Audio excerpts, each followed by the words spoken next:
Adelia Gamalia. Saya Isyana Rizka. Saya Dineki. Oke, di sini kita akan membahas mengenai koordinat spasial dua dimensi. Koordinat spasial dua dimensi itu bagaimana sih? Nah, dua dimensi ini memiliki dua arah yang bergerak dalam dimensi, yaitu Lx untuk sumbu X dan Ly untuk sumbu Y yang memiliki posisi berupa XY dan momentum berupa EXPY. Nah, dari sini kita dapat mengetahui elemen ruang masanya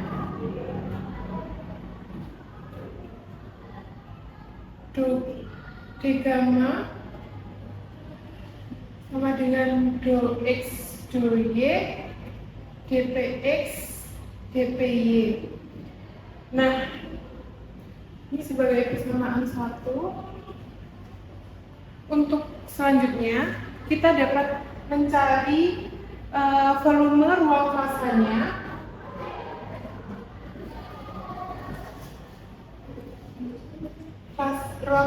Volume ruang fasa ini merupakan integral dari elemen ruang fasa itu sendiri, yang berarti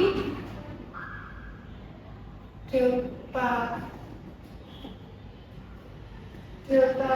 gamma P sama dengan integral 0 sampai Lx integral 0 sampai Ly dx dy dpx dpy. Nah, kita dapat mengintegralkan ini sebagai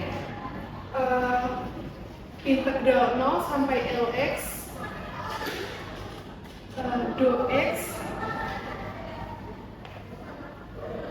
do y 0 sampai Ly dpx dpy. Diperoleh nilai sebesar 0 Lx dx Ly dpy dpx dpy dan yang terakhir kita mengintegralkan ini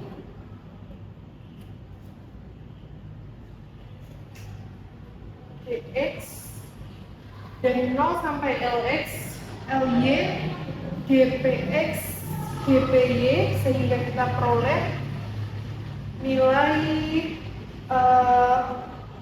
integral ini sebesar Lx Ly dpx dpy sebagai persamaan dua.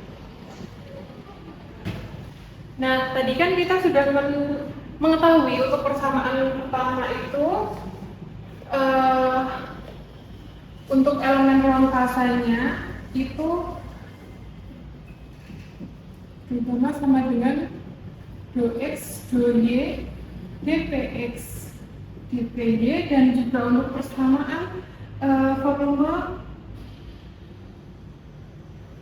volume ruang fasanya itu sebesar do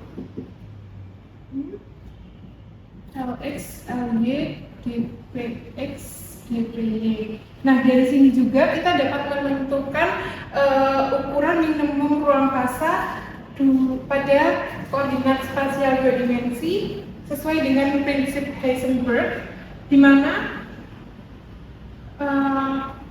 ukuran minimum ruang fasa itu sendiri sebesar delta sigma min delta x delta p dikali delta y delta py, di mana ini persamaan ini dikali ini adalah persamaan untuk Planck, sehingga diperoleh untuk persamaan ukuran minimum ruang fasa ini sebesar h kuadrat.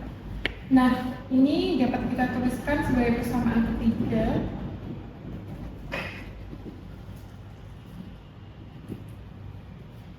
Nah, dari sini kita dapat mengetahui untuk jumlah keadaan elemen ruang fasa dalam elemen momentum itu sebesar do n sama dengan do sigma p per do sigma min.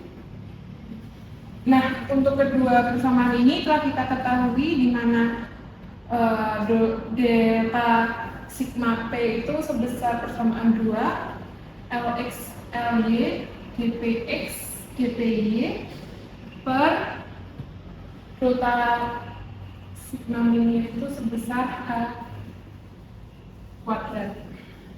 Nah,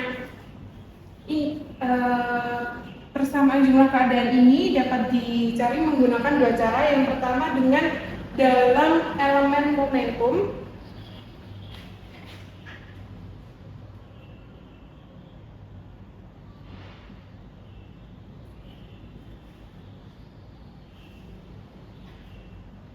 di mana Px itu sampai dengan Px plus dpx dan Py itu dari Py sampai Py plus dPy. Nah, apabila digambarkan dalam ruang fasa itu sendiri sebagai sumbu X dan sumbu Y, dan di sini Px plus dpx, di sini juga ada Py dan juga Py plus dPy, dan dapat kita gambarkan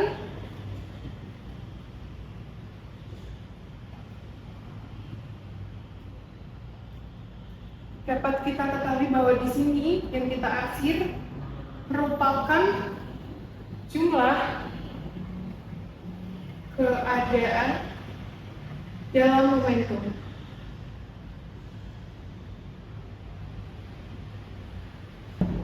Untuk cara yang kedua, kita akan menggunakan cara total momentum dari persamaan 7.10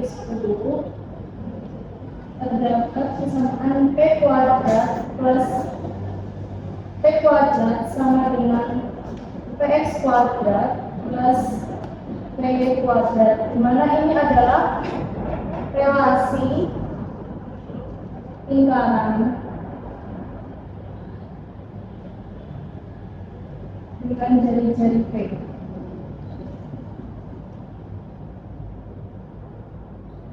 Jadi ini nanti dijadikan jari-jari. Kita misalkan dengan sebuah lingkaran, kita arsir bagian pelitnya. Untuk jari-jari kan tadi P.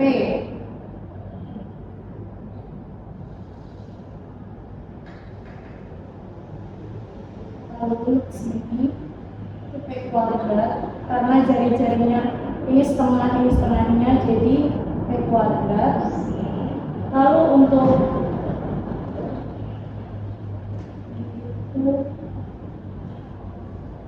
PY, untuk kulit yang diarsir itu P dari P plus dP. Nah, ini itu dP. Sehingga dpx dpy itu sama dengan luasan sama dapat luasan kotak yang diarsir. Jadi dpx dpy itu luasan kotak yang diarsir ini. Sehingga untuk mencari dpx dpy itu menggunakan luasan keliling lingkaran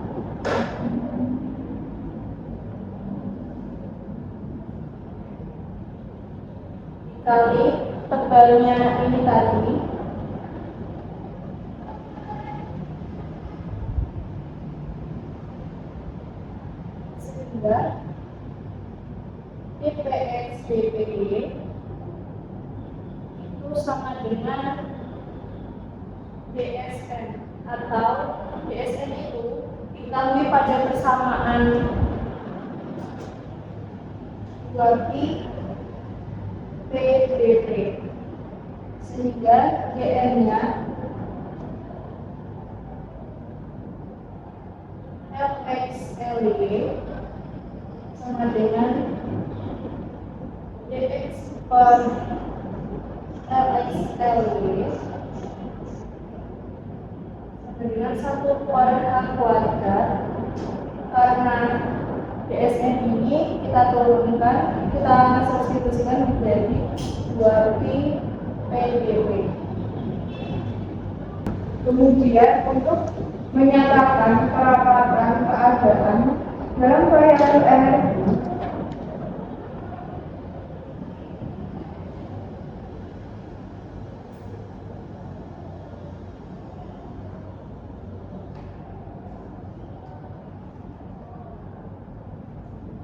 dapat menggunakan persamaan epsilon sama dengan P kuadrat per 2M.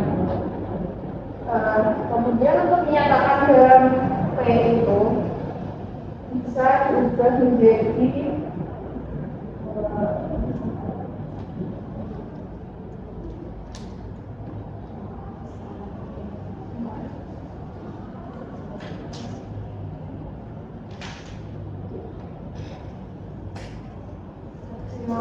nilai 2M sama dengan P kuadrat, kemudian di akar sehingga menjadi akar epsilon dikali akar 2M sama dengan P. Jadi didapatkan P sama dengan akar epsilon dikali akar 2M untuk persamaan fungsi. Kemudian di P itu diturunkan terhadap epsilon sehingga ditulis dp per dp di epsilon sama dengan akar 2M dikali akar epsilon. Kemudian akar epsilon diturunkan sehingga mendapatkan akar 2M dikali setengah epsilon tambah setengah. Kemudian didapatkan akar 2M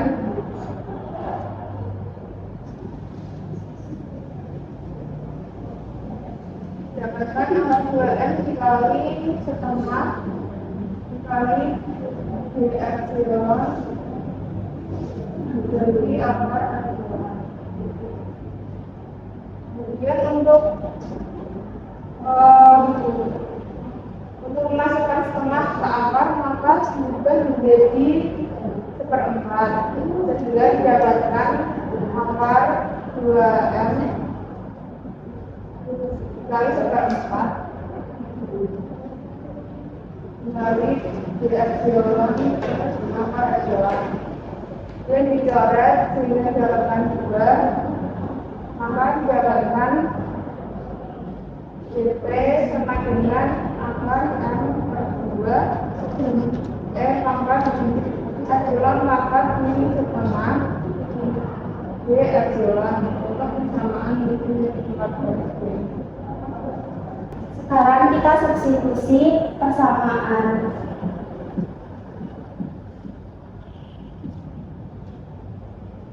P dari dp ke persamaan keadaan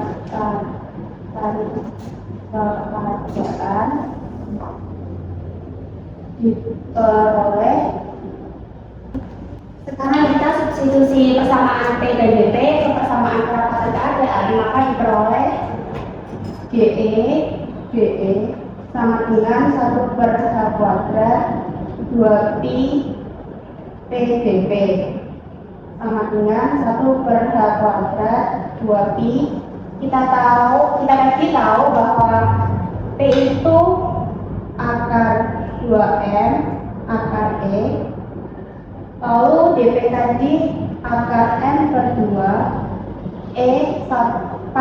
min setengah DE.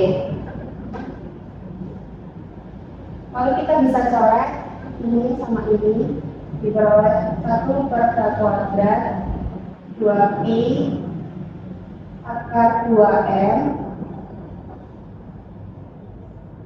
akar m per 2 DE. Lalu 1 per H kuadrat 2pi, ini kita bisa akar 2 akar m, di sini akar m per akar 2 DE. Kita bisa coret akar 2 sama akar 2, lalu diperoleh 1 per H kuadrat 2pi m DE. Kemudian untuk jumlah keadaan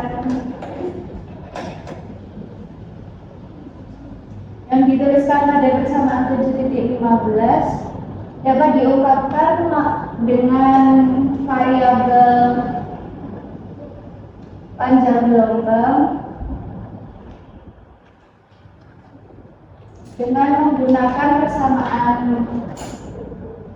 de Broglie, yaitu P sama dengan H per lambda, yang kemudian didapatkan hasilnya yaitu dP sama dengan min H d lambda per lambda kuadrat. Hasil ini didapatkan melalui penurunan dP per d lambda sama dengan H dinaikkan menjadi lambda pangkat min 1, dP per d lambda sama dengan min 1 H lambda min 1 kali min 1, dP sama dengan d lambda sama dengan min H lambda pangkat min 2. Kemudian dP sama dengan d lambda dinaikkan menjadi min H d lambda per lambda kuadrat. Selanjutnya, berdasarkan dari penjelasan Gloria tadi bahwa P sama dengan H per lambda dan dP sama dengan min H d lambda per lambda kuadrat. Dari persamaan P sama dengan H per lambda dan dP sama dengan min H d lambda per lambda kuadrat disubstitusikan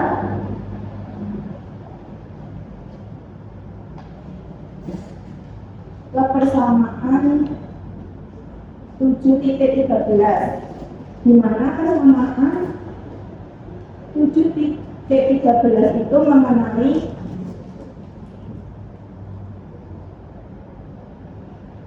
perapatan keadaan persatuan.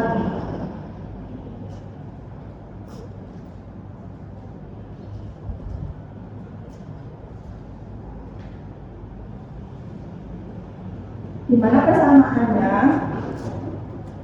dP sama dengan 1 per H kuadrat 2pi P dP. Dari persamaan ini kita rubah menjadi perapatan keadaan dalam rentang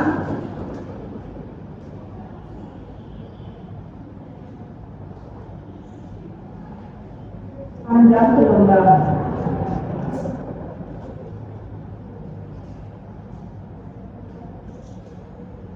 Maka menjadi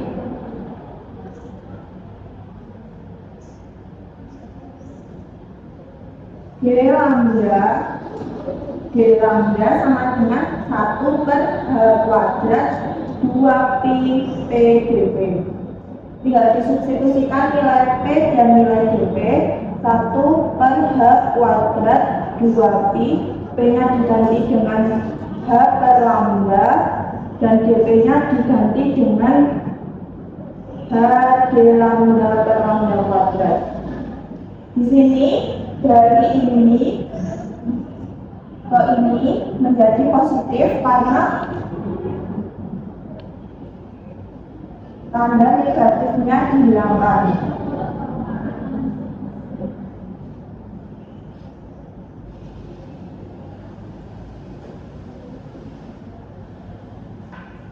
Kenapa dihilangkan? karena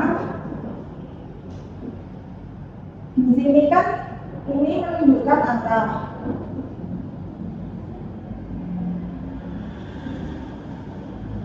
Sedangkan di sini kita hanya butuh besarannya. Dan untuk penerapan keadaan dalam rentang panjang gelombang itu hasilnya itu selalu positif. Jadi tanda negatif di sini bisa dihilangkan.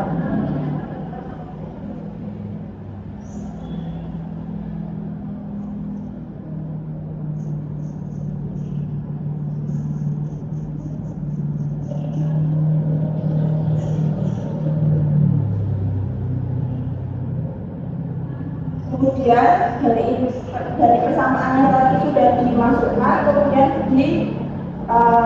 disederhanakan. Ini adalah dicoret dengan yang bawah ini sehingga persamaannya menjadi 2pi per lambdanya ini 1, ini 2 berarti 3, di sini d lambda. Jadi persamaan akhirnya 2pi d lambda per lambda pangkat 3. Untuk selanjutnya yaitu penerapan koordinat spasial 2 dimensi.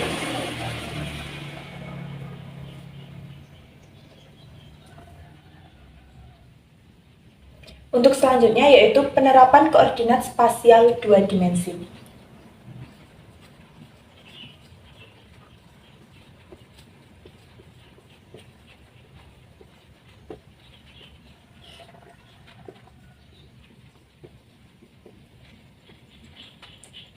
Di mana dalam penerapan koordinat spasial 2 dimensi ini ada 2, yaitu penerapan dalam fisika dan penerapan dalam kehidupan sehari-hari.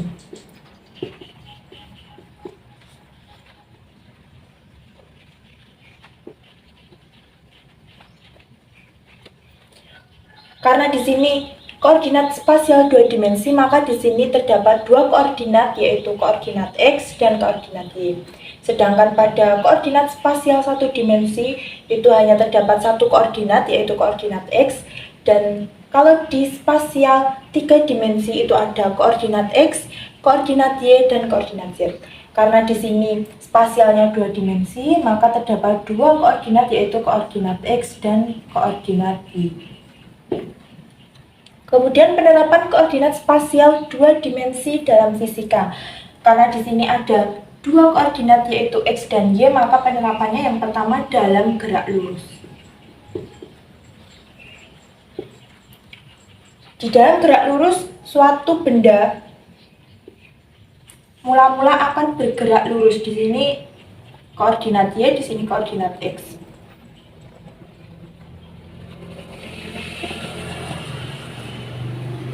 Mula-mula benda dari sini bergerak lurus menjadi ke sini.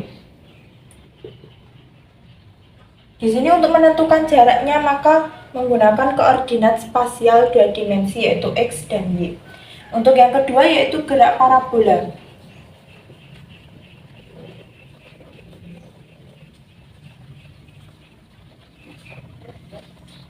Misal benda mula-mula di sini bergerak parabol menjadi di sini. Di sini koordinatnya X dan di sini Y. Untuk menentukan jaraknya maka menggunakan koordinat 2 dimensi. Kemudian penerapan koordinat spasial 2 dimensi dalam fisika yang lain itu yang berhubungan dengan bidang atau 2 dimensi. Kemudian dalam kehidupan sehari-hari penerapannya yaitu yang pertama pada desain atau fotografi.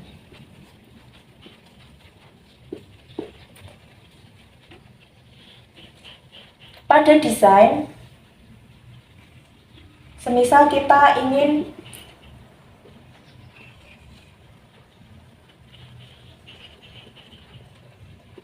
mendesain sesuatu, misal ingin mendesain bentuk lingkaran di sini, suatu objek.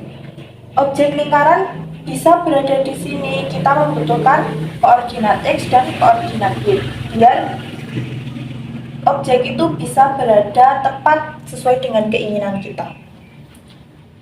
Dalam fotografi, Semisal waktu pemotret ingin mengambil gambar, supaya gambar yang dipotret itu tepat berada di tengah-tengahan, maka seorang fotografer itu perlu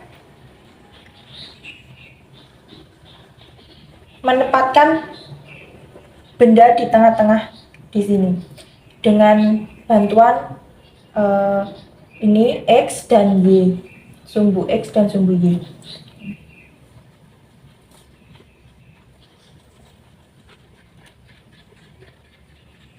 Kemudian yang kedua dalam peta atau Google Maps.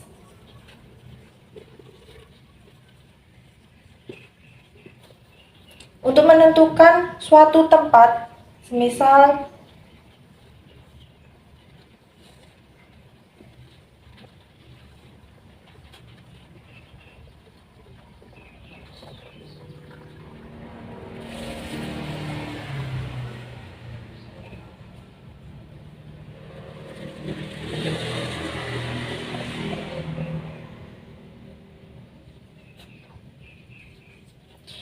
di sini yang sumbu horizontal ini X dan yang sumbu vertikal ini Y. Semisal seseorang ingin pergi ke gedung, maka jarak yang ditempuh oleh orang itu pergi ke gedung itu bisa ditentukan dengan koordinat X dan koordinat Y menggunakan spasial 2 dimensi. Jadi jika dalam fisika itu dalam bidang yang berhubungan dengan bidang, contohnya itu gerak lurus dan gerak parabola, dan sedangkan dalam kehidupan sehari-hari itu bisa dalam desain atau fotografi, kemudian dalam peta atau Google Maps. Untuk penerapan koordinat spasial 2 dimensi secara spesifiknya belum ditemukan seperti itu. Sekian penjelasan yang dapat kami sampaikan. Wassalamualaikum.